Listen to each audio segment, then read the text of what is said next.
Invite you to take a breath, to connect to your breath, to be with your breath. And take a moment to feel what it is to live on the land that you are living on. This place where you work, you play, you breathe, you sleep.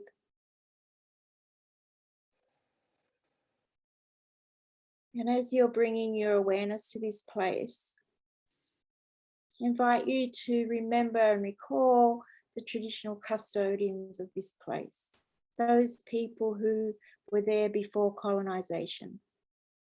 Most of us are on colonized land.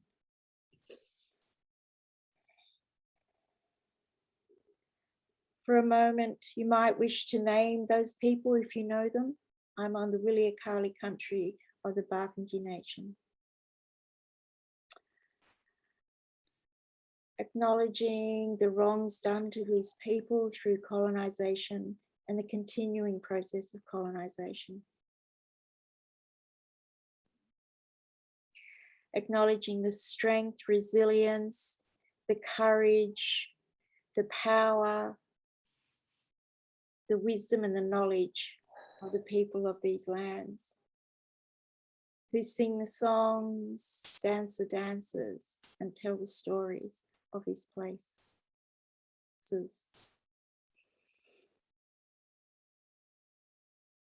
It is my wish, my hope, my desire that the work that I do goes towards in some way making a reparation, healing, justice, and peace on these countries. Acknowledge the elders, past, present, and emerging. And let it be. So I welcome you to join us in a practice of grounding. This form of grounding is commonly worked with in the reclaiming tradition, but also it appears in various magical and witchcraft traditions. So I often do it with my eyes open, but you might want to close your eyes to soften your focus or to internalize your focus. And then you might like to, when you're feeling nice and centered, opening your eyes again. So just noticing that you're a living, breathing mammal, primate animal. Just acknowledge that you are an animal, I'm an animal, we're primates, we're mammals. We are creatures of respiration. We are not creatures of photosynthesis, we are creatures of respiration. And creatures of photosynthesis, our plant friends, our plant cousins, our plant family, they are giving out a gas that we breathe in. Oxygen, and we give out a gas that they take in, carbon dioxide.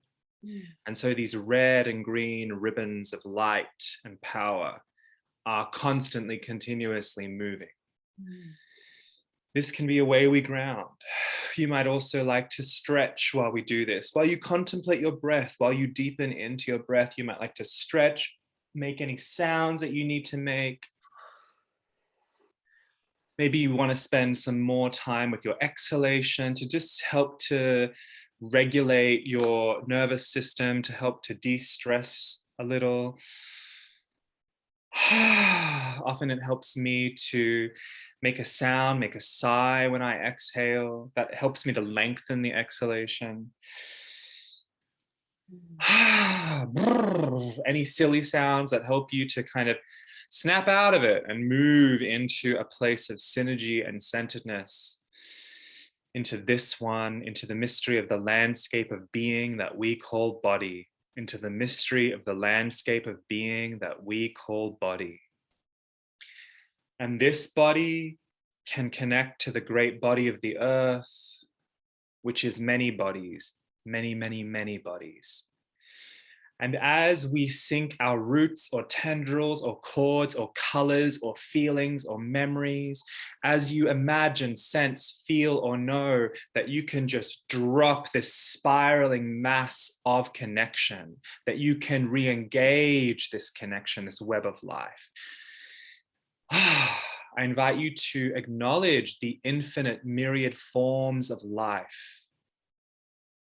bacteria, fungi, that mycelial, mycorrhizal connection with tree roots and mycelia, the bacteria, the soil, the mineral, the gas, the underworld, water, the grasses, the seeds, the lichen, the algae, the insects, the worms, all these complex systems, all these complex beings. When we ground, we are sharing consciousness, reminding ourselves that we do share consciousness with all of these beings. And imagine, feel, sense, and know that you can drop into that even more deeply than you think you can. With a breath, with an exhalation, with a sigh, with a movement. Imagine that as far and deep as we go down, we also go out. And as far as we go down and out, we also go up. Maybe you imagine, feel, sense, and know that you are like a great tree. Maybe you lift your arms if you have them. Maybe you can, if you can, maybe you lift your head, your chin, your face up. Do what you can do within your precious limits, within your container of experience.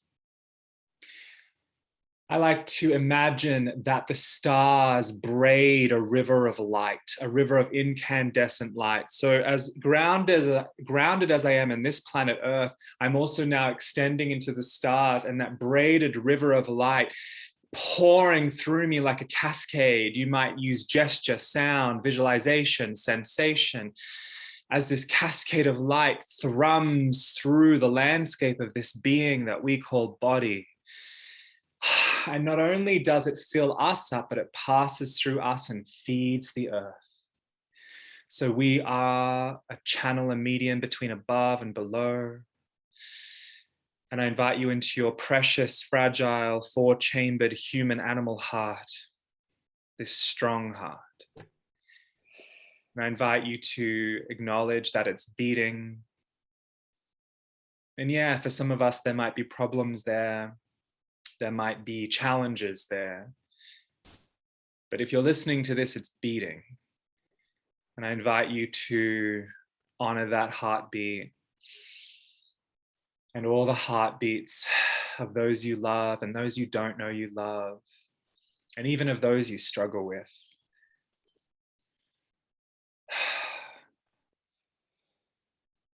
We are grounded in this place, in this time. So I'm excited to share with you this body of work that is emerging from the mysterious one known as SusanneRae and the mysterious one known as Fio.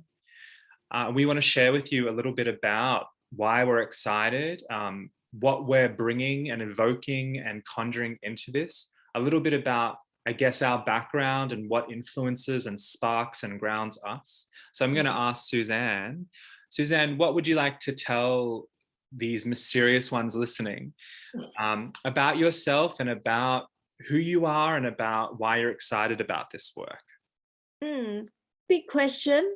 I'm just an ordinary human trying to live the best life I can on this planet, knowing all the things that are going wrong, or all the things, the horrible things that people with this color skin have done, and trying to make the best that I can. And with that, I draw on a whole lot of skills that I've learned over the years, over many, many years, from very young years of talking to fairies and listening to trees, for exploring the natural world with my parents and learning about butterflies and chrysalises, and exploring mushrooms with my sister and soil mycelium and bringing that. And then as I grew and became a big adult, I learned other things like labyrinths and how they could work. And along the way, I met a few different sorts of people doing different sort of spiritual practices. And I bring that, like I have a Buddhist meditation practice. I'm a yoga teacher. I bring that. I'm a bit of a witch in the reclaiming tradition, and I bring some Bit of of a those witch. skills. A bit of a witch, look at this big. And and I'm a gardener. And if for those that are interested, like I've got a lot of planets in Virgo, and I'm very grounded, and I try and be very pragmatic with my magic and my connection and my spiritual quest to find the deep and inner self. I may say that with a bit of an edge, but I really truly believe it. Otherwise, what else am I doing here on this planet? Except to catch up with Fio again. Yeah. So that's a little bit about me, my background, where I've come from. I've been a teacher, I've been an academic, I've been a Department of Education bureaucrat, I've worked as a nurse, a midwife, a deaf person, a whole lot of stuff. Yeah. I've stood for a local council, and Yeah, I've you all have. done it in a magical, tried to be as present as possible in that. So I'm bringing that. What are you doing here, darling? Wow. I am loving this provocation or this invitation of ordinariness that you have been speaking with me about lately. One of the traditions I work with in the fairy tradition, there's a proverb, a saying that we practice the craft to become more human, and not only to become more human, to become better humans. And so my continual inquiry, unfolding, question, practice is how can I engage my capacity, my potency, my mystery in order to eke more beauty through the cracks. I think one of the things that I am most passionate about in my life, and that my life experience has made it pretty easeful to bring forth in some ways, although it has been a challenge, is that I constantly provoke that these things that we call spirit and matter, or mundane and spiritual, that these are false dichotomies, that in fact that the techno-industrialist, capitalist, imperialist series complexes actually want us, these Christianist paradigms, they want us to believe, to live our lives as if matter is fallen and corrupt. Therefore, our bodies are sin-ridden, or they're just mechanisms, they're cogs that work in a machine, and that spirit or the ideal or the absolute or the abstract is far away, and we have to strive to obtain it, like it's something that we can have. Whereas, so a little bit about my backstory is that I am a person of culture, although I also experience coming from lineages of dispossession, like a lot of pale-skinned people of European descent who are now white in the system, that I also come from a mother who was white in the system, who, though she had wonderful salt of the earth chicken farmer parents, good, great people, flawed, complex, of course, like us all. So I understand the echoes of dispossession on that level that really are quite old at this point. And I also have within my body the living reality of being connected to continuing animistic, spirit working, pragmatic, holistic culture through my father's lineage, which is Balinese. So I have that all within this cauldron. And so I live on that edge in this so-called Australia, and I am a witch. And I work within various traditions of witchcraft, and I'm pretty serious about that.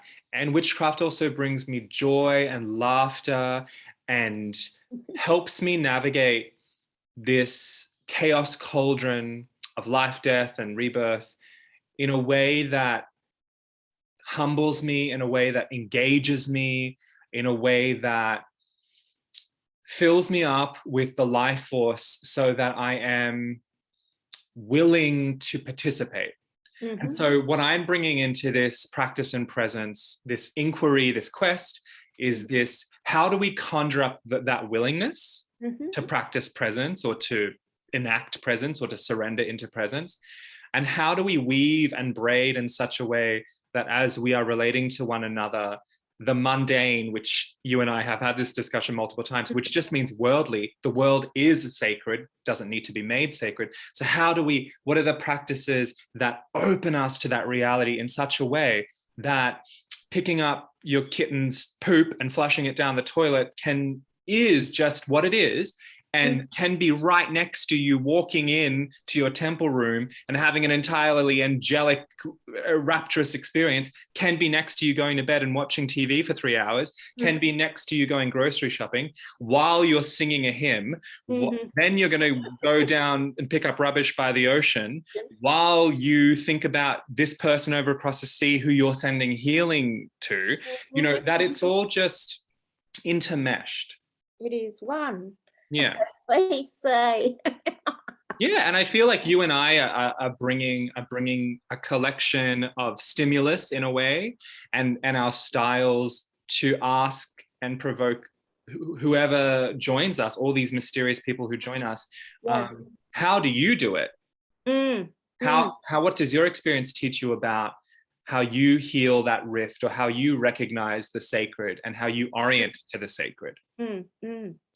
Yeah, I'm so excited about it, and I think I'm happy to also bring some of the skills that I've learned over years that have helped me anchor really strongly into that space, wherever and whatever's going on, and through meditation, through art, through walking the labyrinth, which I've got behind me, so you can't see my messy room, and loving technology. The magic of technology. What is the spirit of the internet? Yeah. We haven't got that on our list. Maybe we should put it. Yeah, maybe we should. Yeah, we're weaving quite a few of our beloved practices and paying homage to our beloved lineages of practice. Something that I've been pondering and meditating on lately is that when someone teaches me a practice, in that moment, what is being passed is not just the practice, but the lineage of the practice. The teacher who taught that person, who taught that person, who taught that person, who taught that person. And so we're sharing that, we're sharing speaking for myself, I'm sharing what brings me, not just what brings me joy, what enables me to, peer through and presence myself, but what I also feel is our sacred responsibility as humans, to share technologies that we have experienced aids us in our journey, not necessarily always making things easier. Sometimes actually it brings up stuff that makes it a little harder, more complex. A little crunchy sometimes. Well, I guess, it can be like that because we're dealing with ourselves and we're delving into ourselves to, unpack and untangle some of those knotted experiences or beliefs or whatever. And sometimes that's not so comfortable. But I find that, but those practices really just help me go to the supermarket. Totally. To remain calm in the supermarket, get what I need, thank the gods, thank all the presences in the supermarket, and then leave unscathed. Yeah. It's a skill. It is a skill. I've learned. It is a skill. And if we do leave a little scathed, at least we know how we might self-soothe in a really proficient manner. At least we have some tools and resources of how we might transition, of how we might discharge, of how we might express. Yeah. And that, I'm pretty excited to you and I have taught together before, but not this stuff. No. That, like, where it's sort of teaching. I feel I'm teaching the heart of me in a way. Yeah, totally. And it'll be very exciting. I wonder who's going to come along with us. It's 14 weeks. Well, And it's 14 sessions 14 sessions. every fortnight. Yeah. Right, that's right.